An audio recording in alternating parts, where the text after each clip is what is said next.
there's no mediation between you and the divine. And that is what religion does. So religion now brings human intermediaries and ritualistic practice. You see that? And that's where we have the problem today.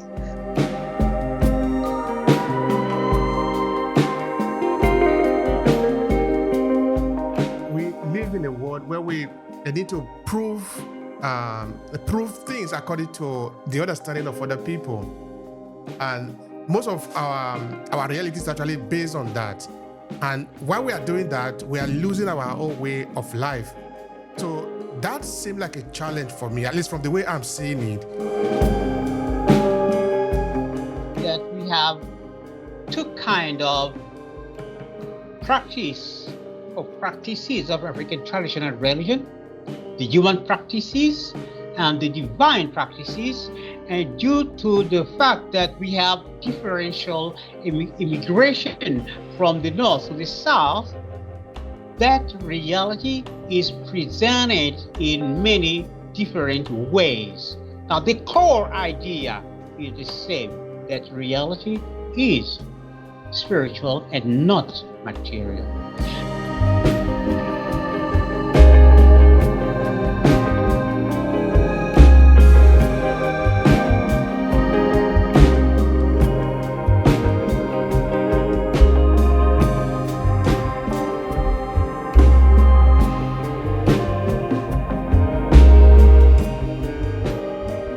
Reality is not physical, but spiritual. Speaking of Congo perception of reality, it is better to begin with the notion of reality as found in ancient Egypt. The reason for this choice will be made clearer later. One of the images found in the iconography of ancient Kemet is the depiction of the freedom of the soul as a bird or a butterfly hovering above a body or a corpse, and symbolizing the fact that the soul is not encaged in the body. The soul is not in the body. This implies that the reality of being is not in matter. The physical is but an appearance of a reality that is invisible, spiritual. In 1948, making researches among the Bantu people in the Katanga region of the now Democratic Republic of Congo, Placid Temples was astounded when this black told him that the physical being is just an appearance. The reality of the human being is spiritual. As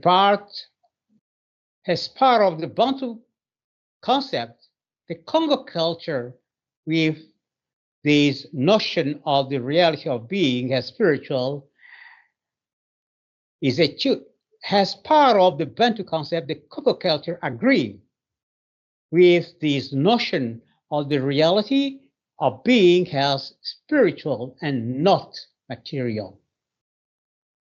This is seen in their concept of life. The Congo people have two words for life: Zingu, the span of life from birth to death, and Kimoya, the consciousness of being alive. At death, a Zingu ceases, but according to its immortality, the Kimoya continue to exist. Thus, the human being starts a new existence in the invisible world. The immortality of the Kimoya rejoins that of the soul among the ancient Egyptians and proves that these dimensions of being are not engaged in the body. Moreover, in a culture where most of the people know how to abandon this physical appearance and find oneself in an ethereal reality, this is called in parapsychology lucid dreaming. It is anomalous in such a culture that they accept that the reality of the body is physical. They know from experience that reality is beyond the physical appearing. Today, thanks to a new approach conducted by NZIL'ALOWA, our modern academy of divine mystery teaching, we can prove conclusively through deductive reasoning that reality is spiritual. This demonstration is reached by using the Kemetic cosmological argument. Starting from the existence of individualities in the temporal universe and from the law of causality, the Kemetic cosmological argument can be stated summarily as follows.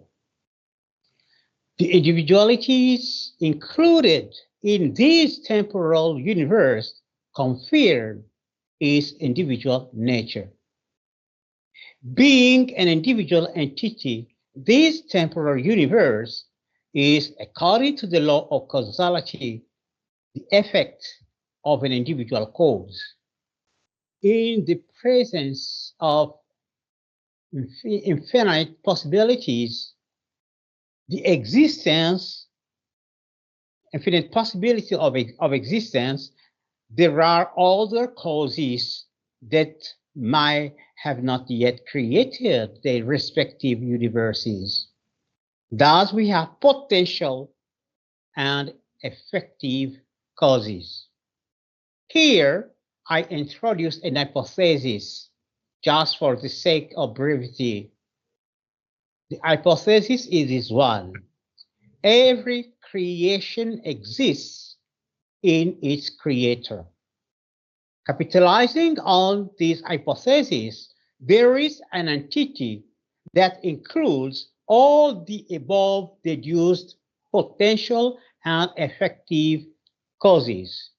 This entity is the greatest possible being, because any creation you can imagine will be in its cause, and that cause will be in this entity. Therefore, this last entity is the Most High.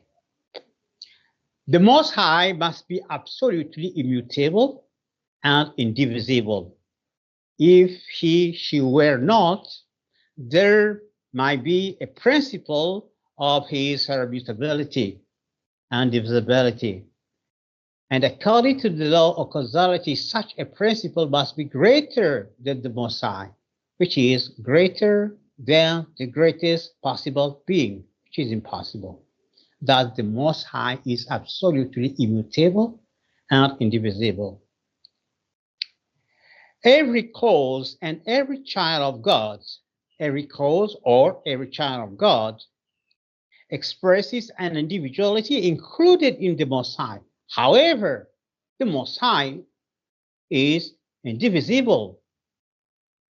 Therefore, every child of God, every cause expresses the fullness of the Most High, but in an individual manner. This fullness of the Most High we call the Logos. Thus, we have three celestial entities: the Most High, children of God, one of them being the creator of this temporal universe, and the Logos. Here arises a question: where is our temporal universe in relation to the Most High? In relation to the Most High. It cannot be in the Most High, because if it were, at the moment of creation, something new will appear in the Messiah, and the Messiah will sustain a change, which is impossible because she is absolutely immutable. It cannot be outside of the Most High, because if it were added to the Most High, it will result in an entity greater than the greatest possible being. So in both cases, it cannot be. It ensures that the Creator abides in the Most High, and he has an entity, creation, which is neither in the Most High nor outside of the Most High. The conclusion is that the temporal universe, the creation, is in the temporal consciousness of the Creator, which is the proof of our hypothesis. This leads us it follows from all this development that reality is in God. It is God, the Most High, who includes all. Matter is but a limited, even sometimes reversed, perception of reality. Reality is spiritual and invisible. Now, according to its very definition, a deduction reasoning is the one where it is impossible for the conclusion not to be true, while the premises are. Moreover, being a set of deductive and coherent truths, each one stemming deductively from the previous, the Kemetic cosmological argument is like mathematics and exact science. Thus, the Kemetic cosmological argument provides us with the scientific truth that reality is spiritual, not material. Moreover, the theism dictated by the Kemetic cosmological argument is in perfect congruence with the religion of ancient Egypt, Sumer, Congo, region of Congo, as can be seen in the table that follows. In the KCA, we have the Most High, the Creator, and the Logos. In ancient Egypt, Memphis theology, we have the Soul Earth, Atom, the Creator, and Ptah. In Sumer, we have An or Anu. We have Enkai, the Creator, and Enlil, the Logos. In Bukongo, we have Nzambi Ampungu Tulendo, the Most High, Mbumba-Loa, the Creator, and Pinanza, the Logos. So we have exactly the same theism in those three religions. The congruence of the theism shown in the above table can be extended to all the essential doctrines deduced from the KCA. Thus, the congruence proves that the Bukongo is the continuity of the religion of ancient Egypt and Sumer. That is why we said it is counterproductive to study the Bukongo, the Congo religion, in isolation of the religion of ancient Egypt and Sumer.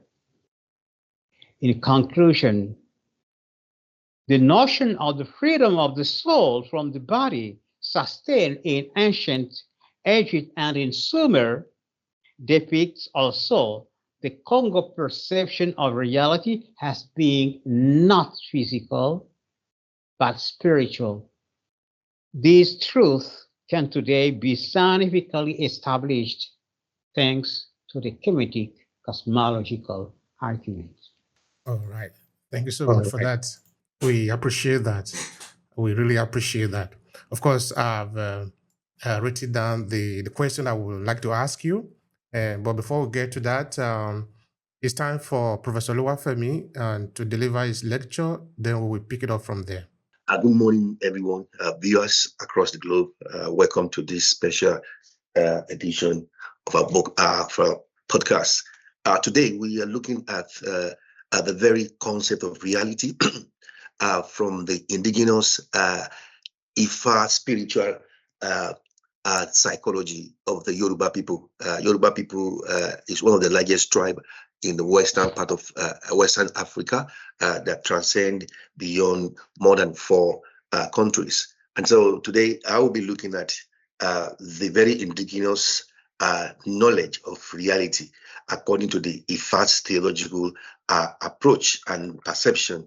And so welcome to this very forum. Now, the nature of reality and the spiritual world, according to the Ifa theology, they believe in the very concept of reincarnation, which Ifa teaches that every person chooses a destiny before being reborn into the world, and that this destiny is carried out through reincarnation. And Ifa believes that consciousness is reborn into different physical bodies, and that the rebirth of the soul occurs within the family lineage. Now, this very ontological foundation set the stage that which you can link to the philosophy of the pre-existence theory, that is, humans existed in eternity before the beginning of time, and that each human in that spiritual entity as a being has chosen a destiny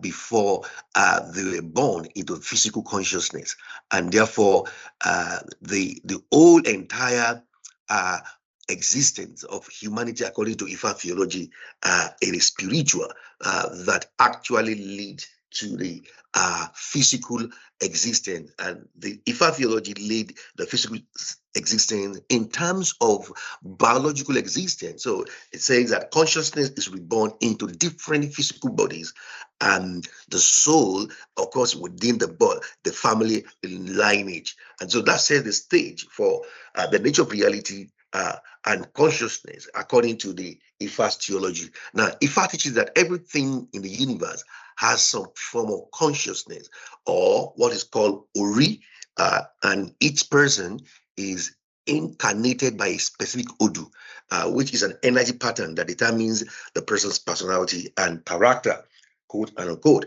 Now, this is very essential in the sense that the Yoruba believe that spiritual consciousness has its energetic field, and scientifically it has been proven through physics that every human being has a magnetic field around them. Now, this is coming from the pre-colonial era. The African psychology, according to Ifa theology, in the pre-colonial era, clearly states this, that consciousness is spiritual, and each individual has an Odu, which is an energy, again telling us that before that consciousness is rebirthed in the human physical body, the spiritual essence of the individual carries his own destiny, and not only that, has a field of energy around that individual, meaning that the spiritual energy is the essence of the personality of that individual, according to Ifa cosmology. Now, Ifa also talks about the nature of the mind and the body. Now, Ifa teaches that the mind and the body are interrelated and connected, and are different aspects of the same reality. Looking at the concept of Ifa Yelele, Ifa teaches that experience of oneness with the self and the world is called Ifa Yelele. And this experience is achieved through stillness and calm introspection, and reasons for worshiping one's Ori, including stimulating spiritual powers, preventing addiction, increasing mental capacity, intuition, and treating deep-seated issues. Now, you can see that from the spiritual consciousness of the mind and the body, Ifa is talking here about the essence of the Ori, which is the spiritual consciousness or the entity of the spiritual existence of the individual, and how this affects one's fortune in the physical material world, and also how these affect mental health, which is quite profound, that the worship of the Ori, which is the destiny chosen by the individual before he or she is reborn into the physical body through the soul, needs to be worshipped in terms of reality of that Ori, so that the Odu, which is the energy of that individual, can walk in alignment with his destiny, therefore bringing harmony in this person pursuit in this physical reality of life. Ifa also teaches that there is a balance and harmony between the forces of heaven and earth. Now, those who dwell upon the earth will experience good health, gain wisdom, live in peace and receive abundance. Now, it is when these forces come into conflict that life generates illness, confusion, violence, and scarcity. Now, you can see again, Ifa is so specific that your Odu, which is the energy of your Ori is your destiny that was chosen in eternity, that when you come into the physical body, the physical reality, you must walk, your Odu must walk in alignment with your Ori.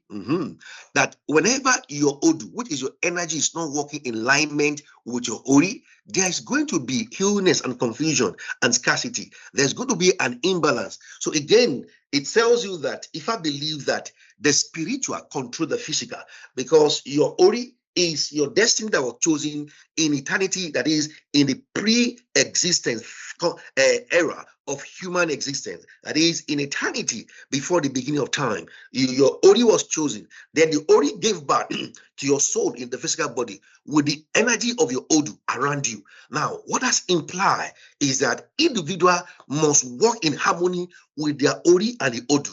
How does this imply in practicality? It means that every individual must engage in decisions that work in an alignment with the harmony of the Ori and the energy of Odu in terms of that decision making in their physical reality. That is, you make decisions in alignment that brings harmony between the forces of heaven and the earth. And if your decisions are contrary to your energy, that is your Odu, is contrary to your Ori, then there's going to be illness. There's going to be confusion, and which we can clearly understand that when you bring this concept to the era of mental health and to understand the psychology of fulfillment, why people are not fulfilled, the increase in depression, one of the number one illness today, can be traceable to the imbalance between the Ori and Odu of each individual. When people make decisions and take steps that is contrary to their Ori and their Odu, then lack of fulfillment will be the outcome of that. So in other words, just to put it in context, what is the very model of the self according to Ifa theology? Ifa now believes strongly in the tripartite nature of man. That is, man is a spirit, he has a soul, he lives in a physical body. You can see that this is the foundational ontological model of self. That is the Ori, which is your chosen destiny, which is purely spiritual. And then your Odu is the energy around your Ori that influences the natural world in which you live in your physical body. Now, man, according to Ifa theology, is a spirit, and through the spirit, man is able to relate with the spiritual consciousness, and through the mind, which is located within the soul, man is able to experience psychological self-consciousness, and of course, the body. Man is able to experience physiological consciousness through the body. In other words, we can see that according to Ifa, you are a spirit, you have a soul, you live in a body. That is your reality. It is purely spiritual and it's attached to the source of that reality, which is Olodumare, the supreme being, the creator of both the physical world and the spiritual world. And so man, and we can also find this very concept in the three Abrahamic religion, mean Judaism, Christianity, and Islam.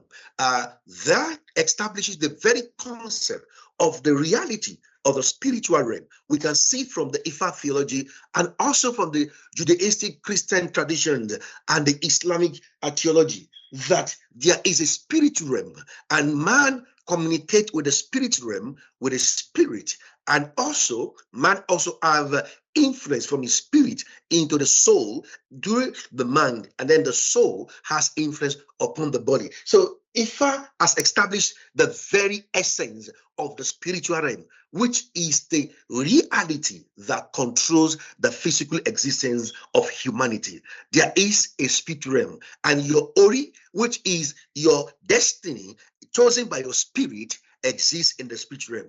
Not only that, if I talk about the Odu, the energy around you, which is essence of the spiritual energy that is controlling the physical event in your life. This is very well established by Ifa. Now, Ifa teaches that every Ori or individual is incarnated by a specific Odu. This means that a particular energy pattern is at the foundation of a given individual consciousness. Now, the quality of the Odu will mark the nature of the person's personality and character. This is very profound, according to Ifa theology, that human, and scientifically proven as well, that human carries energetic field around them. And this field can either repel goodness or attract goodness, and depending on the individual decision making, how you align your Ori with your Odu. If you are not working in that harmony, definitely the energy of Odu around your Ori will be contaminated, and it will lead to disturbance when there's no harmony between the Odu and the Ori when you talk about your personality. So this is very profound according to the Ifa theology. Now, this Ifa theology, it established the essence of divine consciousness that each of us has, and is our unmediated connection with the Creator.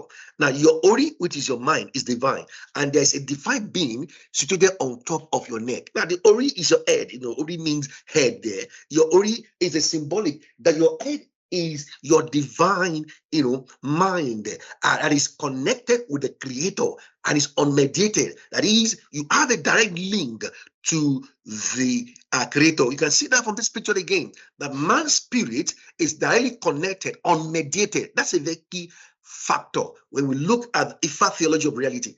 Your spirit is unmediated, connected to the Creator, and is the supreme being, Olodumare, the God, the Creator. That tells you that you don't need any human to mediate your connection with the divine.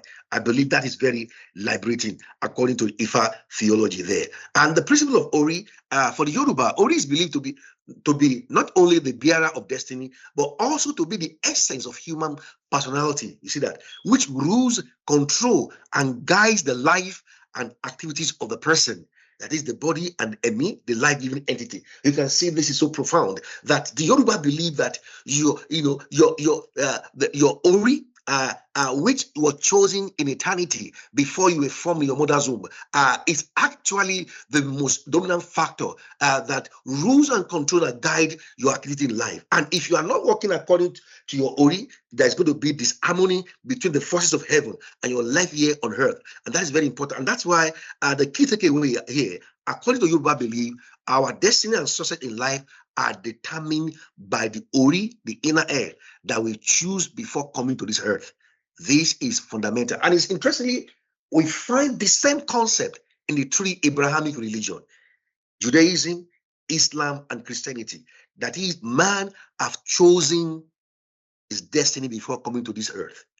Our Ori can accept good or evil depending on his strength and how it was made. That is why sacrifice to Ori can help repair a bad image. And that leads us to the biblical or theological, biblical theology foundation of that concept of Ori in the Ifa theology. Now, according to the Torah, it said, before I formed you in the womb, I knew you. And before you were born, I set you apart and appointed you as a prophet to the nations. This clearly talks about the Ori. For example, for Jeremiah, now using the Ifa theology analytical framework, Jeremiah has chosen the destiny to be a prophet. That was not Jeremiah's decision.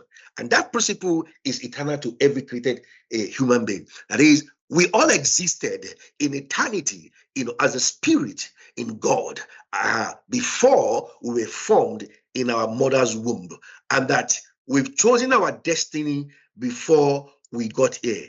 And that destiny is what rules our life, our success. So, for example, if Jeremiah decided not to be a prophet and decided to choose a career outside the prophetic career, is not going to be fulfilled. And that is what happened to a lot of people here on this planet Earth, according to Ifa theology. When people are not progressing, are not making progress in their career, check your Ori. You go back to ask your Ori for what you've chosen before the foundation of the land. And that leads us to the final phase of the pre-existent theory, according to the Ifa theology of reality. That this reality is pre-existent in the spiritual dimension before the material existence of consciousness came into being. Now, the pre-existent theory, also known as the pre-modern existence or before life, now is the belief that human soul existed before conception and birth. It can also mean that the soul is eternal. Now, some religions that believe in pre-existence include the ancient Greek thought. Plato believed that humans are born with knowledge from a previous life, that is, from the knowledge of the Ori before they were born. Now, in Islam also, all souls are believed to have been created in adult form before earthly life. Pre-existence, also known as before life or pre-mortal existence, is the belief that each individual human soul existed before mortal conception and at some point before birth entered or was placed into the human body. In conclusion, you can see that existence is purely spiritual and the spiritual control the physical. Thank you. Wow. This is truly a powerful lecture today. I'm so happy that we are doing this. I'm absolutely so happy that we are doing this. And I believe that the people that are listening to us, they are fulfilled, that we have these intellectuals, these African intellectuals coming around to help us understand. And again, I want to point out, help us understand what is within us, not help us understand what is outside, because we are all part of it. This is very important. I've got a curiosity. The first question is when you were talking about reincarnation. I think this is something that is fundamentally present in nearly all the traditional beliefs in Africa. Even in Esan too, is something that we believe heavily, only that, okay, with Christianity, everybody is ashamed to believe, to even talk about their traditional belief systems. So everybody need to claim to either be Islam or Christianity. But anyway, that is fine. Could you expand on that a little bit?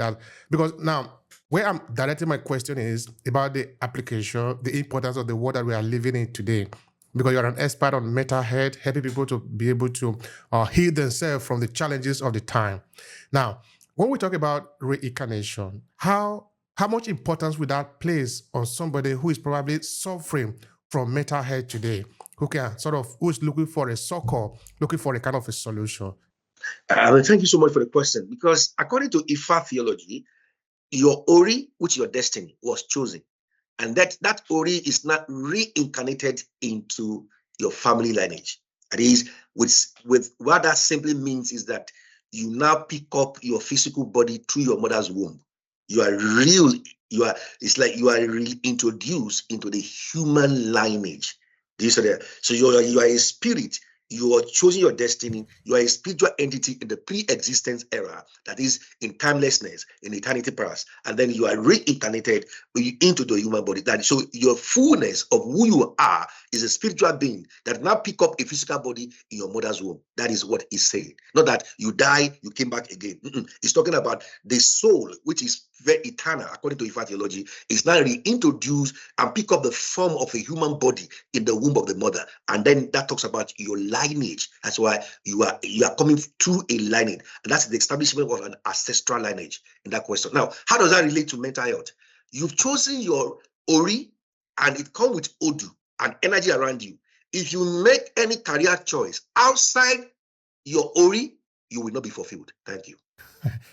That is super. Now, another question I was having, kind of a curiosity again, because I'm a curious person. I want to learn. Is how do we know our Ori and the energy around us, which is the Odu, according to Ifa theology? Because now, if we go out of that, we are going to suffer, according to your explanation, and of course, we can see it also around us. But if we don't know, how do we know we are making the right choice? So the question is, how do we know what is our Ori and what is our Odu? Could you please expand on that a bit? Yeah, so the Yoruba Ifa theology established the ritualistic practice of worshiping your Ori, which they have another word called Eleda. So in the Yoruba, they said, before you make a decision, ask your Ori, acts your eleda, that is your, and when you look at the cosmological explanation of that, they believe that the neck here, this head on your neck, is where the divine, your ori here. In fact, the ori is in the essence of the middle of the head here. That is where the ori, the eleda, which is your spiritual self, exists. And so you now see that when people do things and they all put your hand up upon their head like this, and it's universal. Have you not noticed that when you see footballers, they miss a goal and they will do this?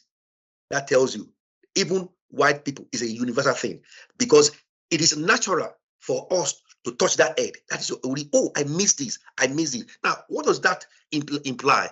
It is connecting. Don't forget that the Ifa established the concept that your ori is your ori, which is your spiritual mind, is connected to the creator unmediated. That is a key philosophy in the Yoruba. That is, you don't need any human being to mediate between your divine head and the connection to the creator. And that's where the issue of worshiping of the ori comes in, which is simply a prayer, that you wake up in the morning, you pray to your ori, to your eleda, to your creator through your ori, and that divine communication is what brings your energy that influence your decision. You see that? It is personal, and when you bring it into transpersonal psychology, and that's what we call individual spirituality.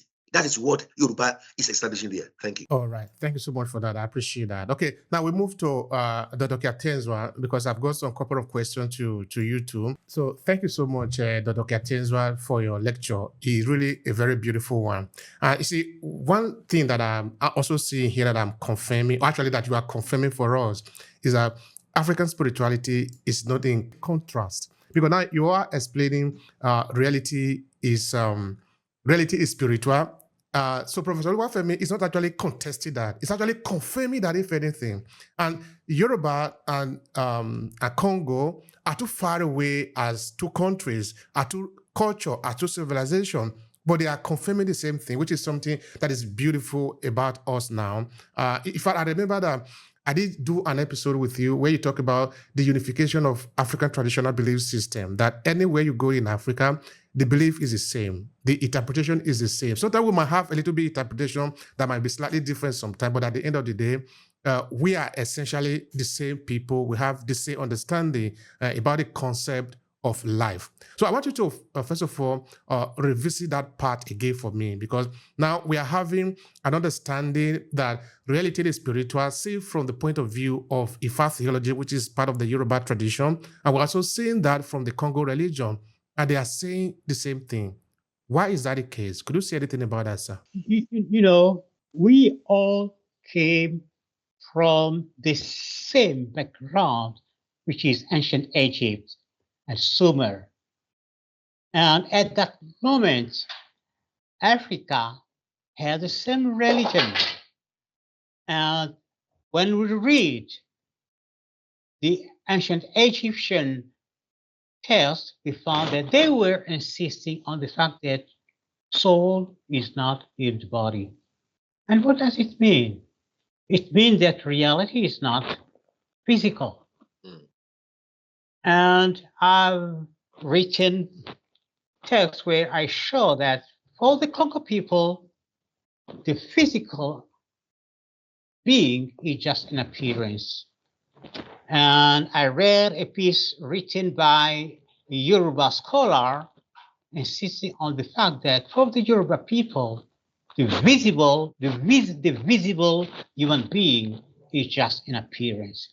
So we came all from that background where it was affirmed that reality is from the invisible, is not of the real or the visible. Reality is spiritual.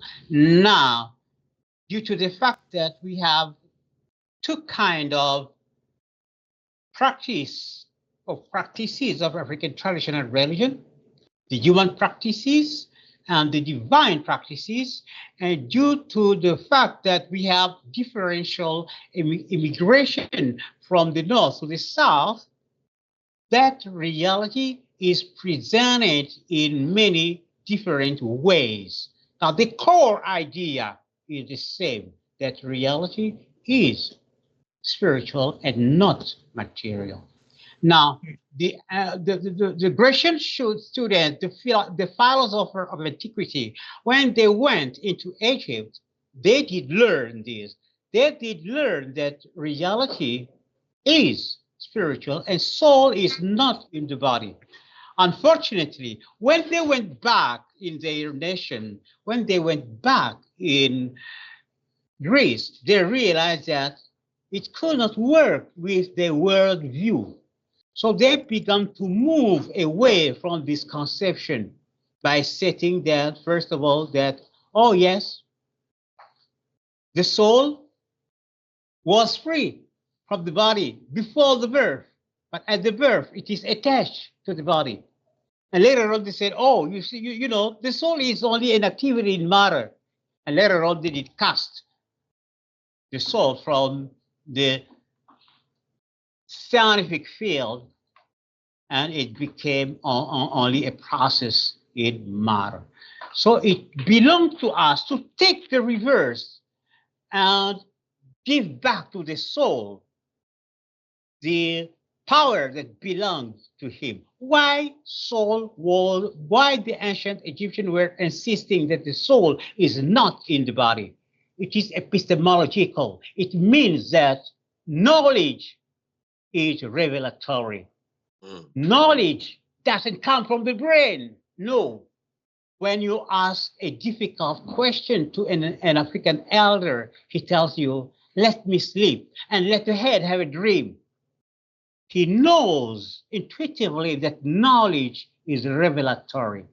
And that's what the Egyptians were teaching us, that your power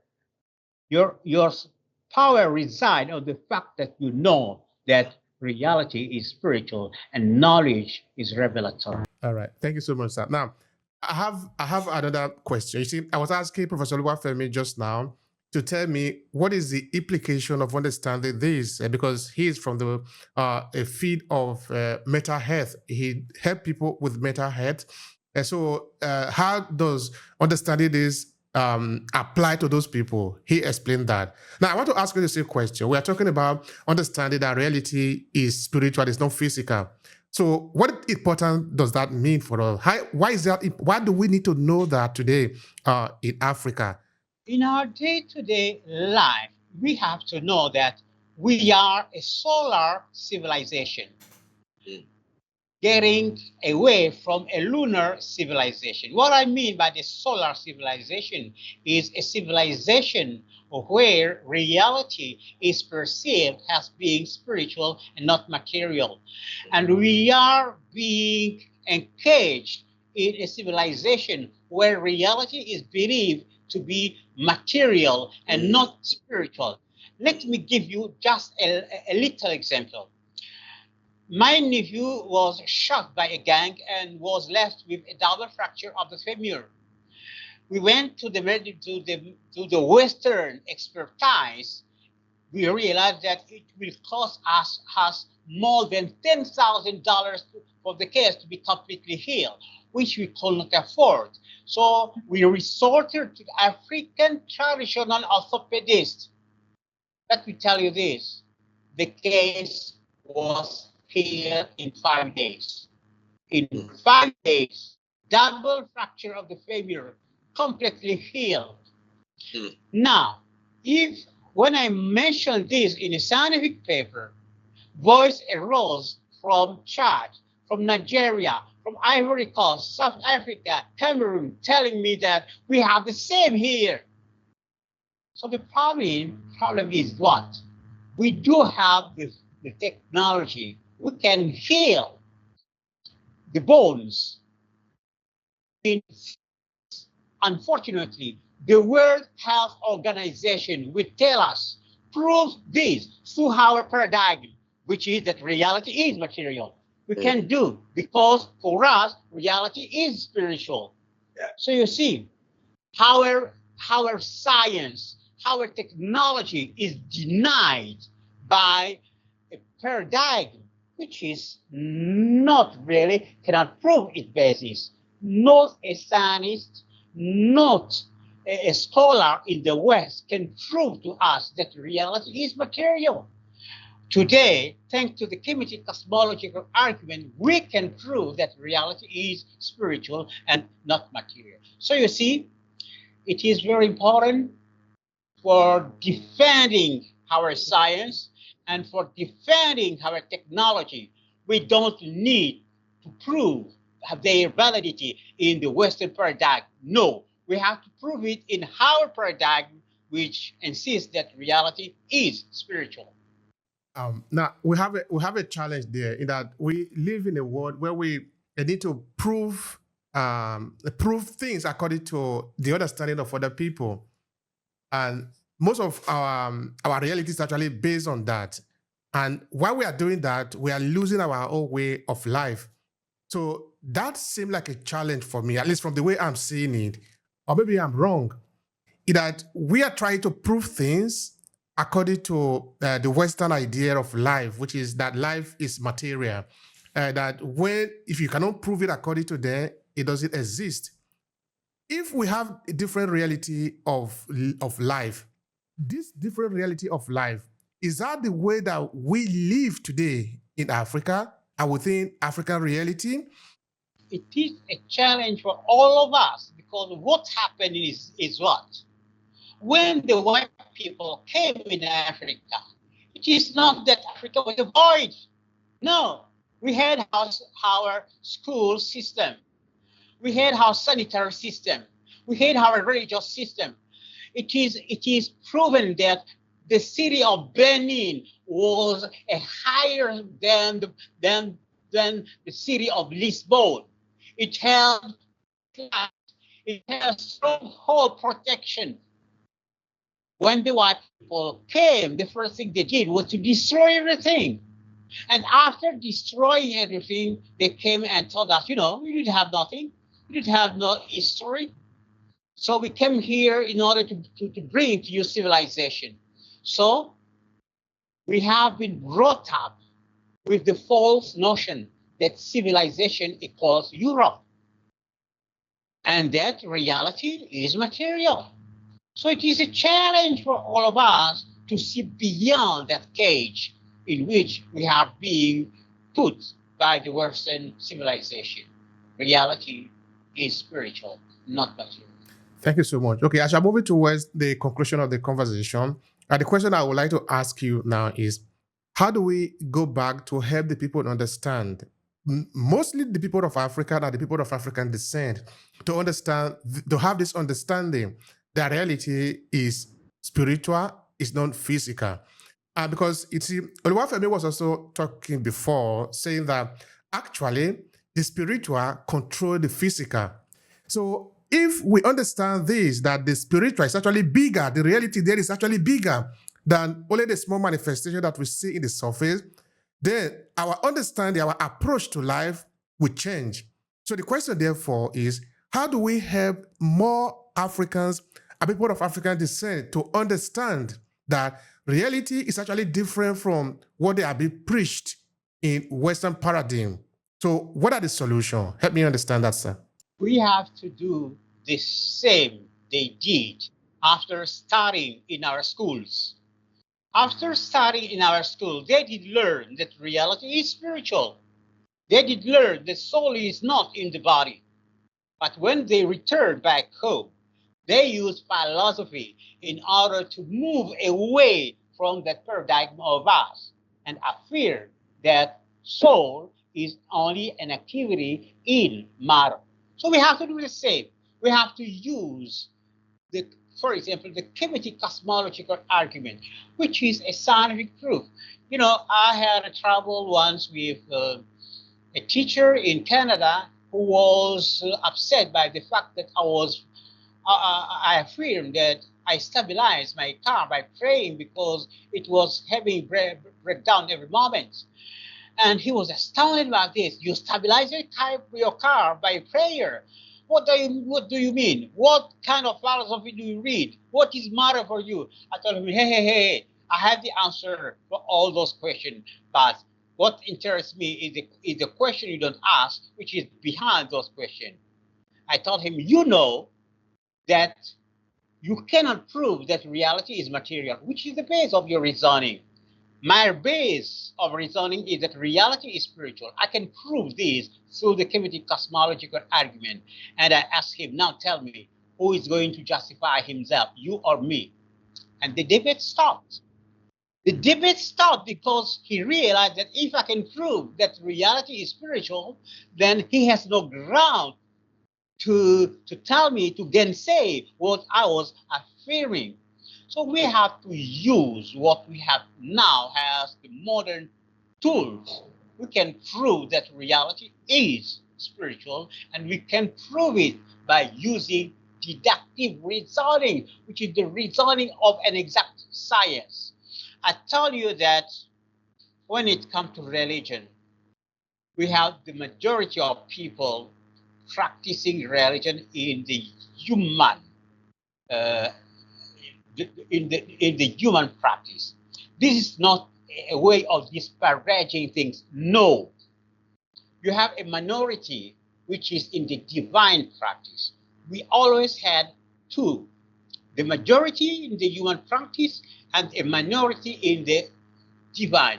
In the human practice, the purpose is to use the power, the spirits of nature in order to elevate, organize, and protect society. In the divine practice, the purpose is to develop power, to heal, and to protect population against witchcraft by using the purification of thought and the sacre of Holy Spirit. Those are two different use of African traditional religion. It is imperious today for the spiritual leader to understand this and to bring the practice of the divine practice in its real sphere, in order to elevate the human practice and in order to elevate the our perception of reality, which is spiritual and not material. Thank you so much for that. I appreciate that. Of course, if we have more time, we could go deeper in that dimension that you opened there. But of course, maybe we might come back to it on another occasion, that this human practice and the divine practice, because I think it is important today in Africa, looking at how we have been infested with the idea of, let me say, mostly Christianity.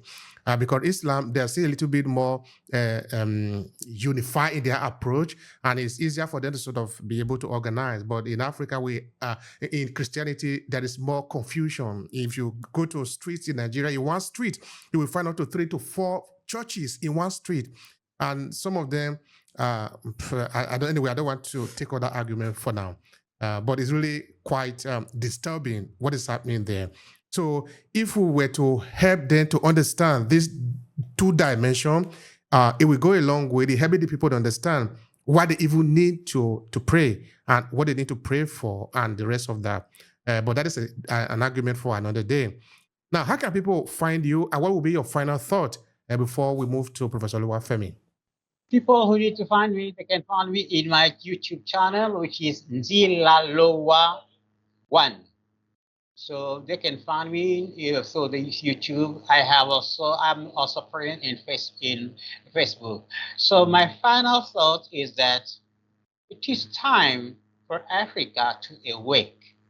It is time for the African people to go back to the paradigm which marked the success of ancient Egypt, where the paradigm is the solar paradigm in which the reality is perceived as being spiritual. Our move will be fast if we give away that limiting lunar perception of things and use the spiritual perception, which is solar perception, because that perception can be proved, its basis can be proved to be true today. Thank you so much for that. I appreciate that. Thank you very much. All right, so we move to Professor Oluwafemi. Okay, here we are. Thank you again, sir. I appreciate your contribution here. It's highly valuable. We can never finish to explore it. In fact, we might even have more things to come back for again, because this is our knowledge. We cannot be tired of that. We cannot say we have got it. We have not got it enough yet. We are just barely starting. All right. Now, Sam, what would be the right way for people to awake to the conversation that reality is actually spiritual and not physical? What are your approach to get back to that knowledge?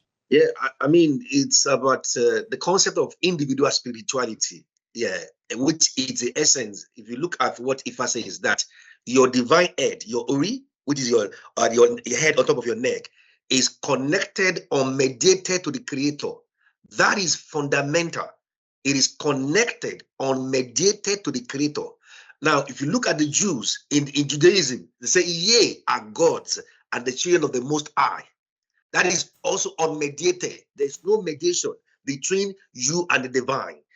And that is what religion does. So religion now brings human intermediaries and ritualistic practice. You see that? And that's where we have the problem today. But spirituality that is based on spiritual reality, there is no mediator between you and the divine.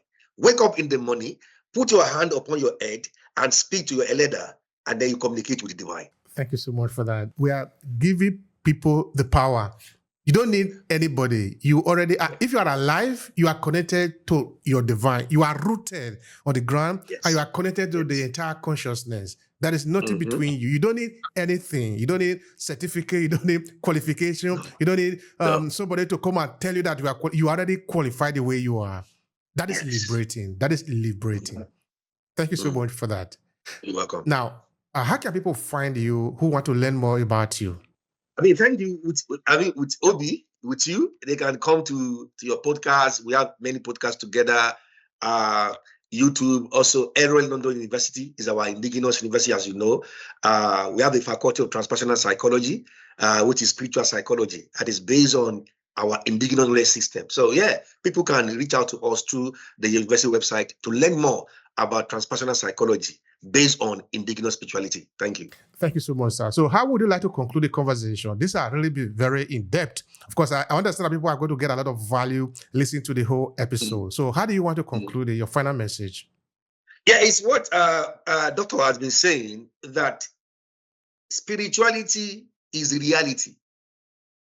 Until we go back to that reality, we are still colonized in our intellectual consciousness based on the hegemony of the Eurocentric philosophy of education. So it is the education that needs to be decolonized in Africa. We have to go back to our indigenous spirituality as a foundation of our curriculum. Thank you, sir. Thank you so much, sir. I appreciate this time. I appreciate the conversation. I appreciate the sharing here. This is really, really valuable. It's like the village square, when you go to the elders and say, please help me understand things. You see, the elder will sit down and begin to tell you story. They are straightening your thinking. They are helping you to understand how to find your way in this life because they have lived. They are now closer to the ancestors. So when they are telling you things, they are telling you things that can help you. They are giving you the light to be able to navigate the darkness of this world. So it is an advantage that we have people like you that are out there helping us to straighten up our life. And I believe that the people that are listening to us, they are having value from it. So thank you very much. And of course, we ask you that are listening to us, you see, we can't force you to learn. We make this available to you. It's up to you. What do you do with the knowledge? You see, when you hear something, you cannot unhear it. For the point that you have heard it, you are now involved. So it is up to you. What do you do with this knowledge now? You can pretend that you didn't hear it. That is up to you. But you have heard it. The universe is a weakness that you have heard it. So pass it on to other people. That might be all you can do. Share with other people that is this possibility now. I've just heard something. Share with other people. Also, let us know in the comment section. Maybe you don't agree with what we are saying here. Maybe it doesn't make any sense, but don't keep it within you. Share. Let us know your thoughts. So use the comment section. Reach out to any of these gentlemen that I've shared with us. They are available. They have a lot of tools that can help you. Reach out to them. This is why we are here, to help you.